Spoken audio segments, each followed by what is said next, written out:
It appears we are live. Good morning, everybody. Good morning, Bear Nation. If I can get a quick signals check, that would be phenomenal in the chat. I'm Bear with Bear Independent, founder and CEO of RefugeMedical.com, RefugeTraining.com, president of Grindstone Ministries, and president of Caleb House, Juvenile Human Trafficking Restoration Facility. And today we are going to do the brief. Thank you for the signals check in the chat. I appreciate you all very much. Today, we're going to talk about inflation and the economy, a little bit about the aviation industry. We're going to talk about a Russian missile attack on Ukraine overnight, as well as read the national intel that's sent in by you. The email address is intel@bearindependent.com. And of course, as always, if you can't spell Bear Independent, you have self-selected out of the duty, the responsibility to provide intel to the Bear Nation, because it's short for intelligence. Of course, today's show is brought to you by RefugeMedical.com. We'll talk more about that later. If you're new here, welcome. Please click the subscribe button, ring the little bell for the notifications. And if you're not new here, you know what to do.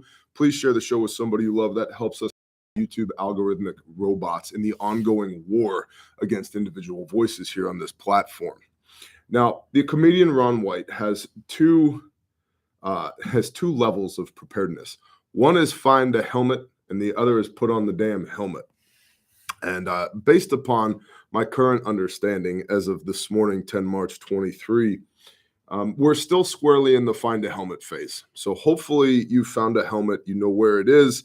And if it's time to put the helmet on, I will do my best to let you all know. Bear Independent Brief, 10 March 23. Good morning to everybody in the chat. I appreciate you all super duper much. And welcome to all of our new friends who came over from the Suspicious Observers channel. Thank you. Appreciate you. Reports covering the U.S. economy have seemed unusually sunny. The numbers for the labor market, consumer spending, and inflation are all up, up, up. By the way, traditionally speaking, historically speaking, those two things, consumer spending and inflation, do not track together. They are the inverse of one another. I think I just dabbed. I don't know. I don't know how kids dance these days. I think it's this. I don't know. CNN Business recently wrote, quote, America's economic engine is humming along. Although that might sound like good news for Main Street, it's a problem for the Federal Reserve, end quote. Fed President Mary Daly said in a recent speech at Princeton, quote, it's clear there is more work to do. In order to put this episode of high inflation behind us, further policy tightening, maintained for a longer time, will likely be necessary, end quote. In short, the Fed may be looking to raise interest rates higher and higher and keep them that way. Now, practical, tactical, what does that mean for us? Strong likelihood of recession, something we've been talking about in earnest for the last couple of years here at this channel. What's the issue with recession is that there's always the possibility that recession leads to depression, which can be economically catastrophic for those that are heavily leveraged, aka have an abundance of debt. And as you know, if you spend any time at this channel, I'm going to tell you over and over again, murder your debt. And people would say, but why? But why? You can't get blood from a stone, Bear. Why am I going to pay the bank all the money that I owe them when, this whole thing's going to hell in a handbasket anyway? What's the point? My answer to that is debtors' prisons. See, Proverbs is real. The rich rule over the poor, and a debtor is a slave to their debt. Proverbs 22:7, I believe. The rich rule over the poor. Well, at some point when your fiat currency is no longer worth anything, your lifeblood is. And when the men with the white van and the guns show up and throw you into the van so you can go work off your debt for the man, because you is what's securing that debt, orange is not the new black, regardless of what popular mentality might be these days. I don't want to go to a debtor's prison. I don't want to do that. And I think there's a strong possibility that will come back as the economy continues to tank. Also, interestingly, the idea that, and again, I'm an amateur at almost everything that I do, including economic intelligence, historically, consumer spending, the labor market, and inflation do not all track together. And it just makes me wonder, these numbers that are being put out, Why are they being put out? We've talked previously about the agendas that the big they have. So what's the purpose of this information being released? Gives you something to think about, gives me something to talk about. But why control that narrative? Bigger question. If we know they control the polls, we know that. If we know they can control an election, it not entirely, at least enough to swing the direction of the election one way or another. For 340 million Americans, what in the world makes you think that they don't control the ability to create and disseminate information as well? My supposition is they absolutely do. So I think the Fed is intentionally raising interest rates because what happens when this happens? The haves and the have-nots reoccur, and it's a historic transfer of wealth. Yet again, another historic transfer of wealth to extract capital from you, the working man, the working woman, put it in the pockets of they. Why? Because they want a high rate of survivability, and that requires capital, which is why you, if you'd like to enjoy a high rate of survivability, should be in charge of as much of your own capital as possible and quit giving it to the banks every month. Recoup that cash flow. But I digress. Rates have already been hiked many times, and the typical response is clear: fear. Fear that this will thrust the economy into a recession. Fear that it won't be enough to stop the runaway train of inflation. Either way, it's the little guy that pays the price amid the uncertainty. As foolish as it may be, most investors do react to fear, and that means that the markets are subject to wild swings in response to federal policy decisions. As debt gets more expensive, business and housing markets across the United States adapt, and that gets passed on to consumers. Those looking for housing are getting squeezed tighter and tighter, and small businesses that operate on debt struggle more and more to compete with larger entities that simply have more capital to work with. Now, I would remind you all, those of you who acknowledge that you are property of the Most High, those of you who are believers, that we are not given to a spirit of fear. And anytime something is produced, this agenda is presented in such a way that causes you to react in fear, you need to pause, because we belong to Dad. We are property of the Most High. We are his sons and daughters. We are his hands and feet. We are his beloved creation made lovingly in his image. Fear, there's only one thing we're supposed to fear, and that's him. That's Dad. That's it. Everything else, all this man-made bullshit, it might seem scary, but it's not of the Father. And so remember that, right? If they are trying to control this narrative to get you to be scared, why? What's the agenda? Why? I recently put up on Patreon, Brother Saw's talk about the 5 whys. You should go watch that video. It went up a few days ago from our annual men's retreat, Arming the Saints 2023. And he does a phenomenal job explaining the 5 whys and why you should keep asking why 5 times deep, because if you do, you get to the root cause of the issue, not your reactivity to the issue, but the root cause of the issue. Why do they want people afraid? Because afraid people, scared people are much easier to control. So remember, we're not given to a spirit of fear. Also understand, again, and I'm going to hammer this again because we're looking at the economic impact of the global socioeconomic condition of the world today. Small businesses that operate on debt are struggling more and more to compete with larger entities. I would admonish you strongly, please don't operate with debt.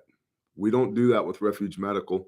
We don't do that with Grindstone. We don't do that with Caleb House, because foundational cornerstone supposition here, beholden to no man. If I own it, it's a lot harder to take away from me than if the bank owns it and I miss a payment. So, for example, 8 months ago, 10 months ago, we shifted our business model to where we don't sell anything we don't currently own and have in stock. And that was done intentionally because I own my inventory as an asset. And believe me, after talking to my CPAs, it's an asset. Unfortunately, a taxable asset. And so if you find yourself in that position, you're going to experience something that's called phantom income. And it's obnoxious AF because this current federal regime will tax you on the value of your inventory, comma, it's better to have it and then be able to sell it than to not have it and to be robbing Peter to pay Paul. Same thing with our building. We bought our building, so you can't kick me out of here, right? It's mine now. If I miss a payment and I'm on a payment schedule with the bank, they throw me out. But if you own it, if you're not operating in debt, it's way harder to take that from. It gives you a higher level of autonomy. You can operate more efficiently in this beast system. Their claws are not as deep into you. Back to the brief. There was a Senate Banking Committee hearing this week. There, Senator Elizabeth Warren, Pocahontas, you may remember her. By the way, this is astounding. I am 256 times more Native American than she is. 256x the amount of Indian blood in me as there is in her. And as you can tell, it's not a robust amount because I have a beard. But I digress. Senate Banking Committee hearing this week, there, Senator Elizabeth Warren asked Federal Reserve Chairman Jerome Powell, quote, if you could speak directly to the 2 million hardworking people who have decent jobs today. By the way, is that your aspiration for life? Decency? Just want a decent job, man. Decent. No, see, you were made to be a nation of kings and priests. Right? Why do we have banners that hang up in our offices that say no peasant shit? Because that's a very, very low bar. A decent job. You were not built for mediocrity. Stop engaging in it. Do meaningful shit. Aim for the highest possible goal that you can attain. And yes, it will be uncomfortable. Yes, it will be challenging, but so is doing nothing. So is engaging in mediocrity. So if it's going to be hard, no matter what, and it is, by the sweat of your brow, you will earn your bread, right? Go read Genesis. It's going to be hard. Might as well be hard and good. Might as well be hard and awesome, not hard and mediocre. So if your benchmark for success is a decent job, I would encourage you to aim higher than that. Back to what Pocahontas said. If you could speak directly to the 2 million hardworking people who have decent jobs today, who you're planning to get fired over the next year, so that's an indicator, anticipating a loss of another couple million jobs over the next year, what would you say to them? End quote. He replied, quote, I would explain to them that inflation is very high and it's hurting the working people of this country badly.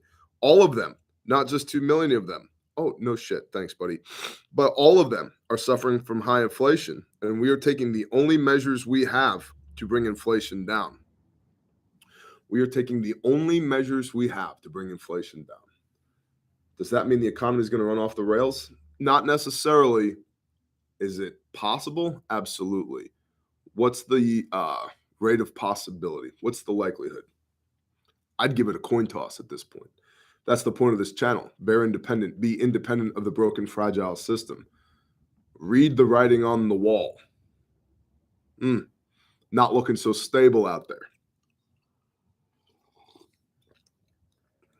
While labor market is slowly growing tighter in general, there are still more jobs than people. By the way, now might be the best time ever, if you can, to bootstrap your own business and be your own boss and take as much control of your own life as possible. If you have a good job and a good boss, if you're on an excellent career trajectory, maybe you don't need to do that.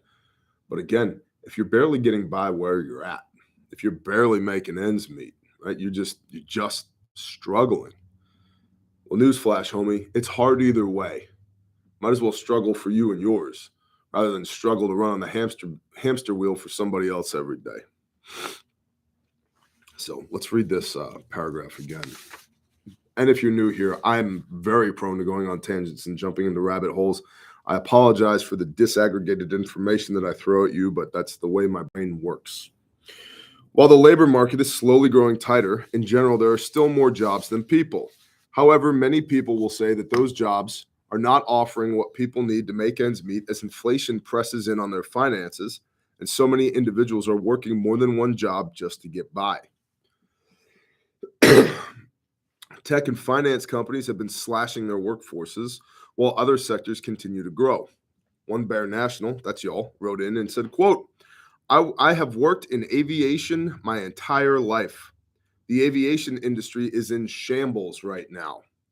I get emails and calls daily from contract companies offering tens of thousands of dollars in hiring bonuses for qualified people.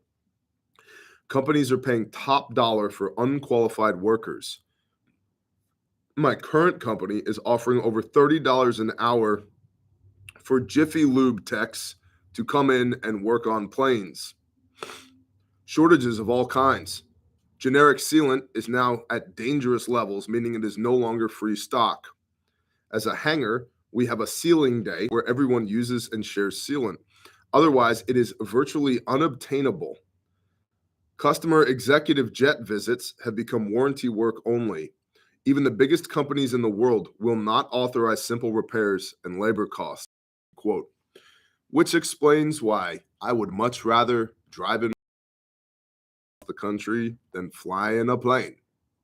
As Mr. Toad said, me not fly. Agreed. Miss Amy said, untrained people working on planes. What could go wrong? Precisely. Precisely. You're reading my mind, Miss Amy. Now, before we do the national intel that was sent in by y'all to intel@bearindependent.com, I briefly want to look at, see what I did there? An article from The Hill. Russia unleashes massive missile attack on targets in Ukraine. And we're gonna get to the meat of this, again, understanding that all of this is propaganda always. Russia battered Ukraine with a massive rocket attack of missile strikes that hit critical infrastructure and residential buildings across the country, Ukrainian President Volodymyr Zelensky said. Quote, it's been a difficult night, a massive rocket attack across the country, attacks on critical infrastructure and residential buildings, end quote, Zelensky said in a Telegram post. The enemy fired 81 missiles in an attempt to intimidate Ukrainians again, returning to their miserable tactics. The occupiers can only terrorize civilians, he added, another quote from Zelensky. The Ukrainian president said attacks targeted several regions throughout Ukraine, including Odessa, Dnipro, Kharkiv, and Zaporizhzhia, which houses Europe's largest nuclear power plant and the capital city of Kyiv. Some people were injured and killed in strikes, Zelensky said. Oh my gosh, I clicked the pop-up. We all gonna die. Other top Kyiv officials quickly turned attention to protecting the country's energy infrastructure and restoring power to affected areas. Quote, despite thousands of Russian attacks, we will all together ensure the invincibility of Ukraine. We are working, we will win, end quote, the president said. Ukraine's chief commander of the armed forces, Valery Zavarach, said Russia shot 81 missiles and 8 Shahid drones into Ukraine on Thursday, according to the Associated Press. The Shahid is an Iranian drone. It's old school, low technology, long range, loud, large, and dumb. But it works. It works really well. Imagine like a radio-controlled plane, like one of those model planes with a bomb strapped underneath it. That's essentially what the Shahid is, but it's low tech. It works. And because it's low tech, it's harder to jam. Yeah. The onslaught of strikes comes as Ukraine defends the embattled town of Bakhmut. Reuters reported that Russia's defense ministry said it carried out the new strikes in retaliation for an alleged raid last week in a village in the Bryansk region of Russia last week. So, Russian attack on Ukrainian civilian infrastructure and residential areas. The reason I bring this up is yet again to illustrate that in this fifth generation warfare that we are experiencing right now globally, where everything's on the table, including asymmetric warfare, information warfare, psychological warfare, conventional warfare, terrorism, etc., etc., etc. The power grid and civilian infrastructure is not off the table when it comes to target packages. I know from firsthand accounts that medics and ambulances are being specifically targeted in Ukraine. But that's not allowed per the Geneva Convention. Nobody cares about the Geneva Convention. You're also not technically allowed to shoot soft targets with a 50 cal per the Geneva Convention. But if you're aiming at the bush that they're standing next to and you accidentally hit the soft target, sorry, boss, right? But medics and ambulances are being intentionally targeted in Ukraine right now. All targets are on the table. And so the idea of a civilized war, should anything ever break out here in the United States of America, and this is why I bring it up, the idea of a civilized war where civilian infrastructure is not attacked, take that, throw it out the window. And that goes back to the fragility of the system. I'm telling you, our grid is barely hanging on. Most of the infrastructure in this country, highways, bridges, hydroelectric dams, et cetera, is 50 or more years old. It's not going to take too much of a concerted effort to knock all that infrastructure offline. And I just want you to onboard that into your mind. It's 100% happening on the other side of the globe right now, and it could potentially 100% happen here. And again, I don't tell you that because I want to scare you. You're not given to a spirit of fear. I tell you that because I want you to onboard that information and take the appropriate courses of action to mitigate that risk in your daily lives as you work on your preparedness journey. Wow, that was a mouthful. All right. I want to do a little bit of bonus intel, but I'm going to ask you to speak quietly amongst yourselves for a half a minute because I need to go pee in the potty. I'll be right back. Okay, Bear. All right, guys, hold on.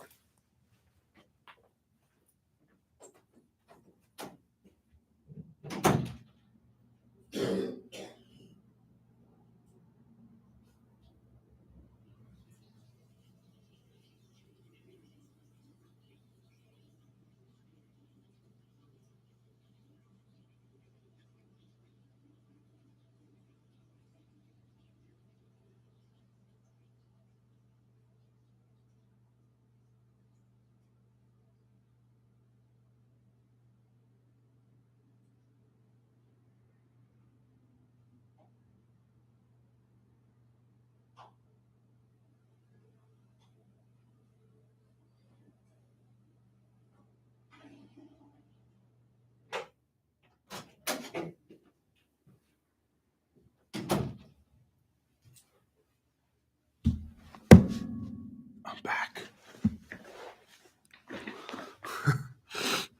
80s animal. Where is Bear? I'm right here. Open thine eyes.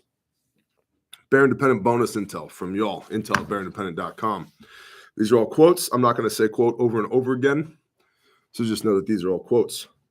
I work for a very large private EMS agency in the greater Atlanta area. We have been having multiple supply chain issues as of the last year or so, both of medications and hardware items. EMS response times are falling apart. And it's not because of the good men and women in uniform trying to do their job. It's because of supply chain. It's because of budget. It's because of labor force, et cetera, et cetera. Be your own first responder. You guys know we talk about this all the time here. Equipment and training. Be your own first responder. This is not due to financial issues with the company, as the company is fairly well off. This seems to be stemming from a supply chain issue or a manufacturing issue. Yup. I can also tell you for a fact the DLA, Defense Logistics Agency, which is a subset of the DoD, the Department of Defense, is stockpiling stuff like you wouldn't believe. And so if DoD, which I know firsthand, personally, if DoD is stockpiling stuff like you wouldn't believe, my brother Saul would say in the intel community, we call this a clue. What should you be doing? Yeah. I will include in the transcript that the company sent in a company-wide email yesterday from one of the directors of the company. And here's the email. As you are aware, over the past several years, there have been various pharmaceutical items that have either been discontinued from production or have had disruptions in the supply chain that limited production of the drugs. You know, like medical drugs, not like, heroin. This directly impacts patient care, and our ability to provide the medication is but outside of our control. We currently have an interruption in our availability of ketamine and midazolam, but we are anticipating midazolam soon. Okay, so ketamine is an anesthetic. It puts you to sleep, and it's used to relieve pain. Like you just got into a wreck and your leg is missing, ketamine. Right, that kind of thing. And midazolam is a sedative. It reduces anxiety, and it's extremely common usage by paramedics on ambulances. These are both drugs that are going to be pushed with a critical patient, trauma type medicine, to reduce anxiety, to potentially put the patient to sleep, to relieve pain. And there are critical shortages of this. Back to the letter. This shortage is affecting healthcare agencies nationwide, including hospitals and emergency medical services. We've been ordering as much as possible from numerous pharmacies, but as the current stock is being depleted, all healthcare agencies are having difficulty in obtaining these medications in these formulations. Ketamine. Currently, we're having difficulty getting ketamine and want you to consider using fentanyl as the preferred analgesic in appropriate patients with no, with no contraindications.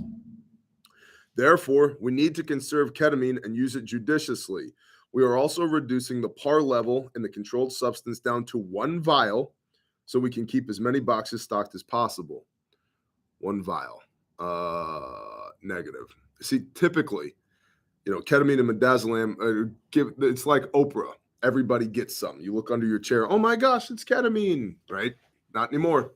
1 vial. You have 1 vial. Midazolam. Currently, we are having difficulty getting midazolam, but anticipate a shipment to arrive soon. We will not have any current rationing of midazolam yet, but please be aware of the potential for it to be in short supply and use it judiciously as well. We expect we will have other medication formulary challenges, but we'll work to keep you updated as much as possible. And then an email from the EMS company's president about 2 weeks ago. I would like to bring to everyone's attention that the Georgia EMS market is currently suffering from supply shortages and disruption in the greater supply chain. By the way, we hear from emergency medical workers all across the country and the globe, and this is worldwide. We hear from them in Canada, we hear from them in California and Texas and Illinois, and this is Georgia. And so in the mouths of 2 or 3, let a thing be established.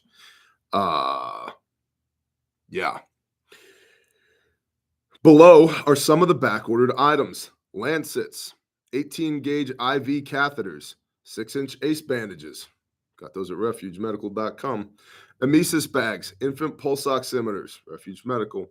King Vision blades, 3-quart sharps containers, patient restraints, albuterol. Albuterol. Are you having acute anaphylaxis? Is your windpipe closing? Are you incapable of breathing due to an allergic reaction? Need to open up the bronchial. Bronchial. Sorry, first cup of coffee.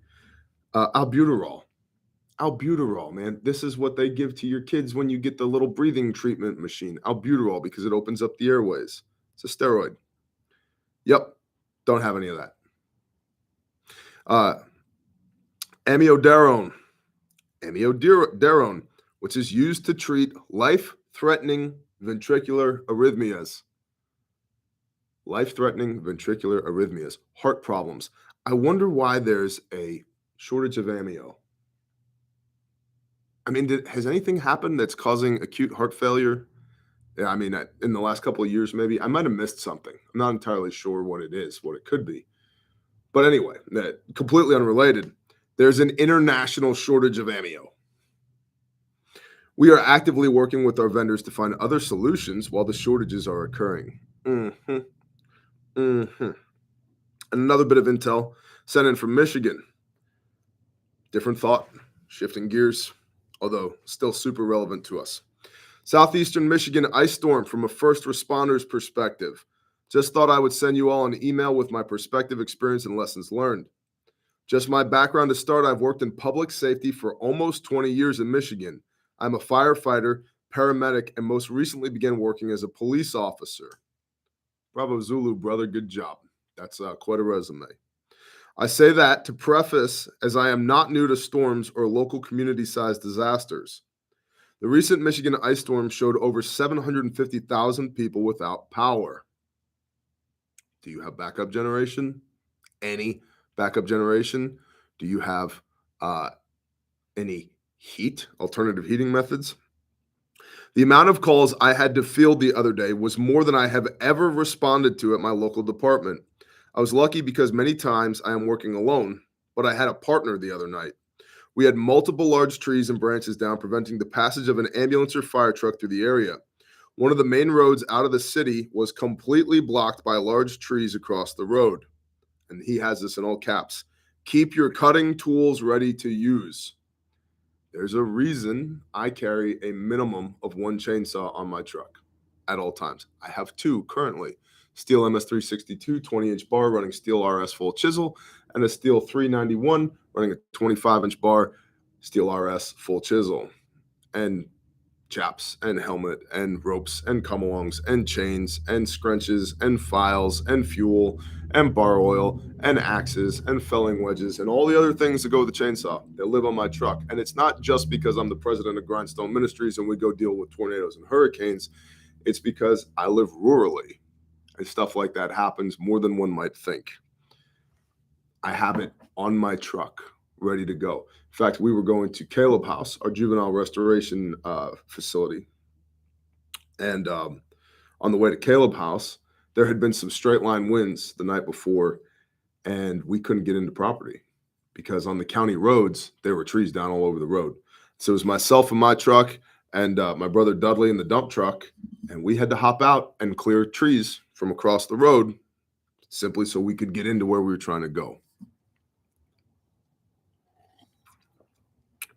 Just because you aren't landscaping does not mean you're not going to need your cutting tools. Check your gear. Power lines blocked other parts of the city. Many power lines were down across the road, one blocking access on or off an island. As stated on this channel, Bear Independent, many times, you are your own first responder. There was no way for an ambulance, patrol vehicle, or fire engine to access that area. This bears repeating. I could not access you even if I tried. Talk about this all the time. We've deployed Grindstone 36 times in the last 4 years. Somebody said spikes. Chad Dolan said spikes. You mean climbing gear? Tree gaffs, a harness, an adjustable wire core lanyard, some Prusik loops, some carabiners, 150 foot of stable braid. No, definitely don't have that. Don't know what you're talking about. That definitely doesn't live on the truck as well.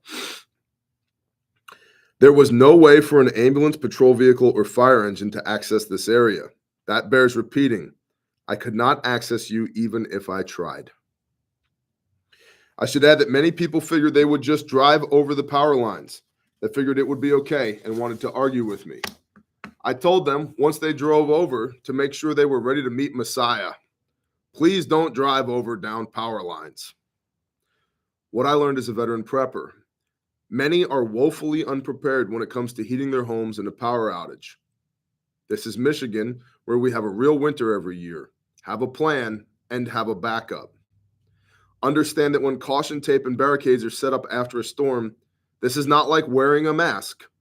They are there to keep you from being electrocuted or having a tree fall on you. So please don't go around barricades. Many people also lack basic ways to recharge their phone, and they lack medical supplies. We had people that had to be moved out of the city because there was no way to power oxygen concentrators or call for help if they needed portable O2 switched out. Basic prepper stuff, boys and gerbils, basic prepper stuff. Have a plan, execute the plan, try it out. That's part of why I love doing disaster relief for many reasons, but you can't find a better training opportunity for preparedness than to go into a non-permissive environment where there's no power, there's no commo, there's no fuel, there's no food, there's no law enforcement, there's no emergency medical services, there's none of that. It's been destroyed.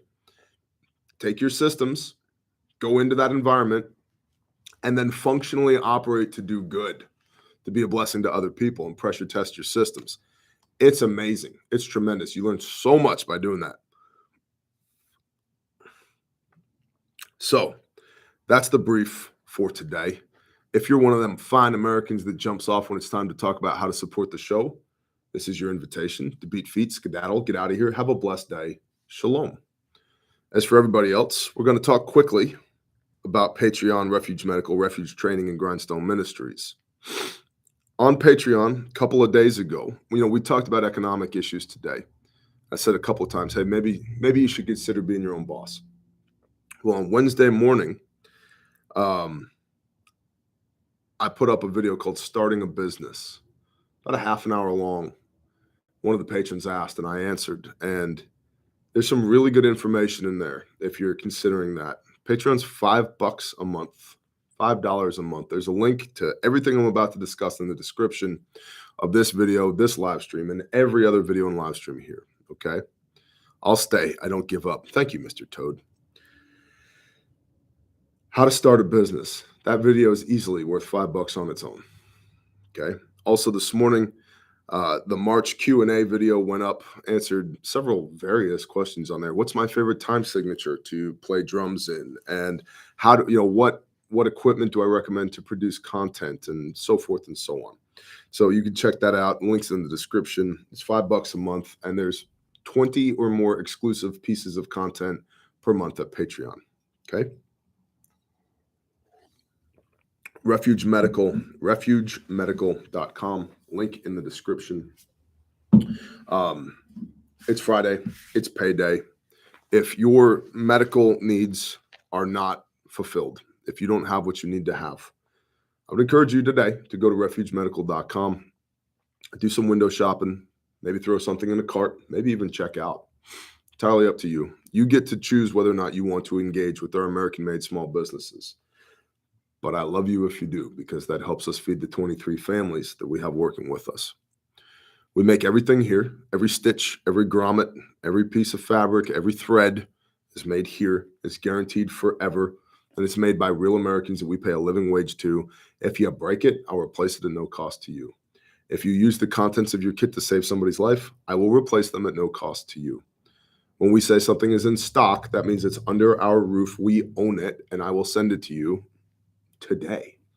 Now, our store closes at sundown today because we observe the Sabbath, Friday night through Saturday night, so the store's closed.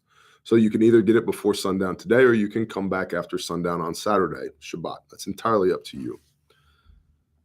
Todd K. said, Refuge Medical was the only business that ever called and texted me about my order. Customer service above all others. Bless you, brother. Thank you. We take the customer experience very, very seriously. It is our goal to have, and I submit that we do have, the best customer service in the industry. So I'm going to quickly show you the Bear Fac. There are many like it, but this one is mine. This is the Bear Fac, Bear First Aid Kit. This is the version 3.0, okay? Got a soft T, Committee on TCCC recommended windlass tourniquet on the outside here. I've got a set of North American Rescue shears here on the outside. The outer is made of durable ballistic nylon. This gives you your portability and your durability. Obviously, it's Molly compatible, Pal's Wedding compatible, but you can mount this on anything, okay? The way this works is you pull this open like so, ta-da. You grab the red handle and you pull the inner out of the outer. And now I'm holding in my hand, right? See, two different pouches. Now I'm holding in my hand, not attached to my body where I can't get at it, or mounted on the truck where it's 40 yards from the casualty. I'm holding in my hand a purpose-built, American-made. Look at the screen. See that? Made in the USA. We take that very seriously. American-made, capable first aid kit that I can open with one hand if I need to, because I might be missing the other one. It's got everything I need inside of it to work the March algorithm: massive bleeding, airway, respiratory, circulation, head injury, hypothermia, and everything else. So I've got a tourniquet and a pressure bandage here for massive bleeding. I've got my medical tape right here. Good 1-inch surgical tape. I've got a Sharpie. I've got a pair of gloves because if it's wet and not yours, don't touch it. In the back right here, there's a pouch. Ta-da. See that little pouch right there? This is what we call our stack. So I've got my shears. I've got my nasopharyngeal airway. Just posted a video on Patreon yesterday about how to use one of these, okay? Also, you can check out the Refuge YouTube channel on how to use one of these things or use the entirety of this kit. So this is for maintaining a patent airway so that air can go in and out. I've got two big 5x9 gauze pads because if I need big gauze, I need it now. I've got two chest seals, left and right, in and out, two chest seals. And I've got a burn tech dressing right here because burns are a common modality of injury in the workplace, but also in motor vehicles. And of course, statistically, the most dangerous thing you do as an American is drive. And statistically, 9 out of 10 preventable deaths in the United States of America are due to uncontrolled bleeding, which is why we have the March algorithm, which starts with massive bleed. Now, in the bottom pocket down here, there's another pocket right there. See that? In the bottom, I've got my quick clot, hemostatic impregnated gauze for wound packing if I've got a critical bleed, and I've got my trauma pack. So I've got gauze here, compressed gauze for wound packing or for wrapping injuries. I've got a Mylar blanket. I've got Curlix, aka rolled gauze. I've got a triangle bandage. I've got an eye shield and an eye pad, 2x2, 4x4, and 5x9 gauze pads. And if you look very closely right here, you'll see some fold flat duct tape because it sticks to everything, including blood, sweat, and tears. And if you'd like an indicator that duct tape's important, I'd be happy to tell you that the United States Marine Corps, as of a couple of months ago, started adding duct tape to all of their individual first aid kits. I wonder where they got that idea. It's almost like there's some Marpat-clad crayon eaters out there who are rocking bear facts, and somebody said, hey, that's a cool idea. What's up, devil dogs? Semper Fi. So that's the Bear Fac 3.0 from Refuge Medical. Your promo code's Bear Nation for free shipping on everything in the store. Everything is HSA and FSA eligible. Check it out. Bear Fac Raw. That's right, Crangasso. Refuge Training. As you know, we teach civilian tactical medicine. At least for you, civilian tactical medicine. We also teach agencies, organizations, the government, the Department of Defense, and anybody else who's not a scumbag who wants to learn the fine art of how to not die. Okay. There are a handful of remaining public classes left on the calendar right now. Please go to refugetraining.com and look for a class, the nearest class that you can find to you, and come to class. Because I can teach you here on video, but that's not the same as instruction. What you're getting right now is information. Instruction means I'm standing next to you, watching you doing it, correcting you in the moment. And so if you don't know how to use this kit and work the March algorithm, massive bleeding, airway, respiratory circulation, head injury, hypothermia, everything else, if you don't understand that algorithm and how to work it, please come to class. refugetraining.com. Your promo code works there for a percentage off as well. Promo code is Bear Nation. And if you need a private class for your agency, your organization, your church security team, your mutual assistance group, your prepper team, thank you, Ken Clark. Bless you, brother. Your business, whatever it might be, your trucking company, construction company, whatever. If you need a private class from Refuge Training, we do those. That's part of why there's not a ton of public classes available right now, because we have a lot of private classes to do. You can email sales@refugetraining.com if you need a private class. D Brand said, best training anywhere, period. Thank you, brother. I have had no less than 6 Green Berets come to class, take the class, and tell me this is the best civilian medical class they have ever seen. And they can't believe the amount of knowledge that we're teaching to civilians in the civilian class. So let other men sing your praises. 6 steely-eyed Green Berets have come to class and said that. We've had naval special warfare dudes come to class and tell us that. Marines, right? Recon, sit in the civilian class and go, damn, dude, this is better than the combat lifesaver class that we were required to take. All right. So we pack as much information as we can into a block of instruction so that you can develop the automaticity and learn the March algorithm so that you can do it under stress. So check that out, refugetraining.com. Lastly, but certainly not least, grindstoneministries.com. If you go to grindstoneministries.com or you follow the link in the description, you'll find out more about our 501c3 federally registered not-for-profits. We don't use our 501c3s like most other people do to wash funds and for tax breaks. We use them to yod, to do stuff. Grindstone is a disaster relief ministry. When there's hurricanes or tornadoes, we deploy Grindstone and we go and take care of people who were barely getting by last week and this week don't have a house. We've delivered tens of thousands of hot meals, hundreds, if not thousands of tons of food. We've moved tens, if not hundreds of thousands of tons of debris. We've deployed 36 times in approximately 4 years at this point, all across the country, all volunteer labor. All of those donations go towards helping the people who need help, not supporting an incredibly large, bloated organization. Like a lot of these 501c3s, you look at their spending and like 80% goes to administration and 20% actually goes to works. No, man. Our statement of faith is Yod, do stuff. Your funds go to works. And Grindstone is one of our 501c3s. The other is Caleb House. We are in the process of building out the Caleb House website, but right now you can find out more information from Caleb House at grindstoneministries.com. Caleb House is our juvenile restoration facility for human trafficking survivors. Bless you, Hypno. Those are big words to say. It's a place where we bring kids who have been serially raped and trafficked so that we can break generational curses and forsake not the widow and the orphan. So we can put them back together again, because hurt people hurt people. And each offender is responsible for 82 victims.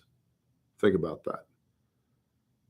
So when we help these kids get their life back, not only are we saving them, each one of them, and I've got 24 kids in my care, ages 1 to 19 right now. Not only are we saving them, we're saving the potentially 82 other people who could be hurt by them if we don't fix them. That's what Caleb House is all about. We are in the process of building that restoration facility. Currently have a network of safe sites where we have our people, where we have these kiddos. My goal is to build a facility where we can house all of them in a house parents model on site, with staff on site. It takes money, and I'm trying to find it. I'll be completely honest with you. You can buy Caleb House swag at the link down below, t-shirts, long sleeves, hoodies. That helps us build Caleb House. The proceeds help us build Caleb House. Our brother saw the Facts Not Feelings shirt from Sanctified Supply Co. The proceeds of that helps us build Caleb House. And of course, there's links in the description. But by and large, we are funded by y'all. And that's incredible to me, because we wouldn't be in a position to do what we do without you, without your help. Thank you. From the bottom of my heart, thank you. Because we have never gotten a dime from anybody else. No government, no agency, no organization, no foundation, nobody else has ever given us a dime. And we have been empowered only by the Most High and by y'all to do what we do. Broken jars hold water. Bless you, CS. Man, that's a long time ago reference. Bless you, brother. So thank you. Thank you for supporting what we do. Thank you for supporting our small businesses. Thank you for supporting our ministries. Thank you for pouring out your love. I couldn't do this without you. You guys and girls are the best.